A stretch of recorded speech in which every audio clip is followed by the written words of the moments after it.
Selamat sore untuk kita semua. Saya Melis Danuvelita Nabitu akan melaporkan hasil laporan bacaan saya yang berjudul Kenali Diri, Kenali Musuh, Gunakan Strategi yang Tepat, Pengajaran tentang Peperangan Rohani menurut Surat Efesus. Baiklah, kita masuk ke dalam gagasan penulis atau yang menjadi gagasan utama dari laporan baca ini, yaitu yang perlu kita ketahui bahwa kota Efesus adalah kota yang terkenal akan kuil-kuilnya, yaitu kuil sebagai tempat penyembahan akan Dewi Diana atau Artemis. Serta di kota Efesus ini adalah kota yang terkenal akan kegiatan seksual dan okultisme, sehingga boleh kita katakan kota Efesus ini adalah kota yang memiliki kuasa gelap yang sangat tinggi. Kemudian ketika Rasul Paulus mengunjungi kota Efesus ini, ia menyadari bahwa pergumulan menghadapi peperangan rohani yang dialami oleh jemaat Efesus setelah ia pergi adalah sebuah hal yang penting, sehingga Rasul Paulus mempresentasikan konsep peperangan rohani dalam 3 dimensi. Yang pertama yaitu dimensi pertama, fakta bahwa sejarah kemenangan Yesus Kristus secara mutlak atas segala kuasa kegelapan, yaitu dalam Efesus 1 ayat 18 sampai 21, yang dimana bisa kita lihat di sini bahwa fakta bahwa Yesus Kristus telah menang melawan kuasa gelap. Fakta ini juga harus dipakai oleh setiap orang percaya dalam menghadapi kuasa gelap. Keempat ayat ini dari ayat 18 sampai 21 merupakan konsep yang sangat penting, yakni pengharapan. Di sini kita mengatakan bahwa pengharapan ditafsirkan sebagai hasil karya Yesus dalam mencelikkan mata hati orang percaya untuk mengalahkan kuasa kegelapan. Pengharapan yang berhubungan dengan panggilan Allah berisi tentang kemuliaan dari kuasa Allah. Kemuliaan dalam konteks pengharapan peperangan rohani ialah pengharapan untuk mendapat kemuliaan dapat ditafsirkan sebagai sebuah kemenangan yang sudah pasti. Artinya di sini bahwa walaupun orang-orang percaya menghadapi kuasa kegelapan, namun pada akhirnya mereka akan mendapat kemuliaan, yakni kemenangan yang sudah digenapkan oleh kuasa Yesus Kristus. Kedahsyatannya juga akan dipersaksikan bagi setiap orang percaya. Maka dapat disimpulkan bahwa dari dimensi pertama ini Rasul Paulus mempresentasikan bahwa betapa besar dan dahsyatnya kuasa Allah. Kemudian kita masuk dalam dimensi yang kedua, yaitu sebuah aplikasi terhadap kehidupan baru untuk membuktikan pandangan dunia yang sudah dimenangkan oleh Yesus Kristus. Efesus 2 ayat 1 sampai 10. Dalam hal ini bisa kita lihat bahwa ayat ini mengajarkan bahwa orang yang belum diselamatkan, yang menjalankan kehidupan menurut jalan dunia yang dimaksud di sini adalah penguasa kerajaan yang yang memiliki kuasa-kuasa roh jahat atau kuasa kegelapan yang menguasai dunia yang jahat ini. Dari jalan dunia melalui kepercayaan dan oleh Yesus Kristus sajalah yang bisa menyelamatkan manusia dari kegelapan.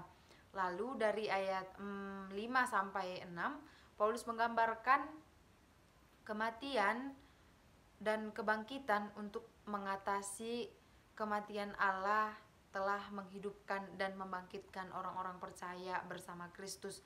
Dengan demikian dapat disimpulkan bahwa Yesus Kristus dengan kematian dan kebangkitannya telah melepaskan dan membebaskan orang percaya dari pandangan dunia yang lama. Pelepasan dan pembebasan ini telah membawa orang percaya kepada tujuan, arah, dan nilai hidup yang baru, yakni sebuah kehidupan yang dipenuhi oleh Roh Kudus dan hidup sepadan dengan panggilan Injil. Kita masuk ke dalam dimensi yang ketiga, yaitu sebuah strategi menghadapi serangan iblis yang meskipun sudah dikalahkan secara telak, namun masih memiliki sisa-sisa kekuatan untuk menyerang orang percaya. Efesus 6 ayat 10 sampai ayat yang ke-20. Dalam bagian ini yaitu menjelaskan tentang bagaimana sebenarnya strategi bagi orang percaya untuk menghadapi serangan-serangan kegelapan. Jadi Rasul Paulus memang tidak secara mutlak atau tidak secara nyata mengatakan bahwa menyinggung kekuatan musuh secara jasmani. Namun Rasul Paulus ia mengatakan bahwa ada 3 cara untuk menggambarkan musuh yang menjadi lawan dalam peperangan ini, yaitu iblis dan berbagai macam kuasa kegelapan, pemerintahan-pemerintahan, penguasa-penguasa, penghulu-penghulu dunia, dan roh-roh jahat dan si jahat. Dari penjelasan ini bisa kita simpulkan bahwasanya musuh yang dihadapi orang percaya dalam peperangan rohani adalah kekuatan rohani yang sudah dikalahkan oleh Yesus Kristus. Sehingga memang pun sudah dikalahkan oleh Yesus Kristus, masih ada sisa-sisa kekuatan yang besar dan penuh dengan tipu muslihat, kelicikan, dan keinginan jahat untuk mencelakakan umat manusia.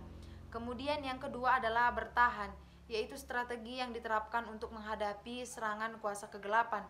Menyadari bahwa liciknya dan besarnya serangan kuasa kegelapan terhadap orang percaya, maka Alkitab memberikan sebuah strategi yang sangat jitu untuk menghadapinya, yaitu bertahan.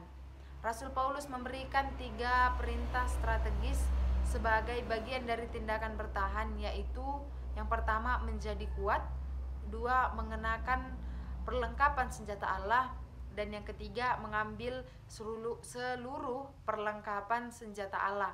Perlengkapan senjata Allah adalah alat untuk bertahan, bukan untuk menyerang. Yang menjadi refleksi kritisnya yaitu kuasa Allah jauh melebihi kuasa iblis dan kuasa kegelapan lainnya.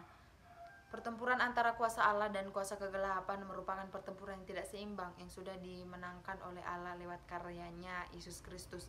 Kebangkitannya Yesus Kristus menghantarkannya untuk duduk di sebelah kanan Allah, sehingga kuasanya baik yang dapat disebutkan namanya atau tidak, baik yang ada sekarang maupun yang akan datang, baik di dunia maupun di surga, semuanya sudah ditaklukkan di bawah kaki Yesus Kristus. Orang percaya sudah dimerdekakan dari belenggu dunia kegelapan, yakni sebuah perubahan dari pandangan dunia yang mengikuti kuasa kegelapan kepada pandangan dunia yang sesuai dengan kehendak Allah. Sehingga orang percaya mengalami hidup baru, yakni sebuah kehidupan yang memiliki tujuan, arah, dan makna yang baru, yang dibuktikan dengan perubahan yang mendasar dalam karakter, nilai moral, serta tingkah laku, tutur kata, kerohanian, dan hubungan dengan sesama yang sepenuhnya dipimpin oleh Roh Kudus. Meskipun iblis dan kuasa kegelapan sudah ditaklukkan, mereka masih memiliki kekuatan. Oleh sebab itu, orang percaya harus berdiri teguh, bertahan, dan mengandalkan perlawanan kepada segala kuasa kegelapan dengan kuasa Allah yang sudah mengalahkan segala kuasa kegelapan, serta mengenakan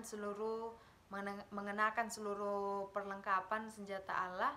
Lewat doa yang intensif, orang percaya dapat menang terhadap kuasa kegelapan dengan mengandalkan kuasa roh. Demikian pemaparan dari laporan bacaan saya.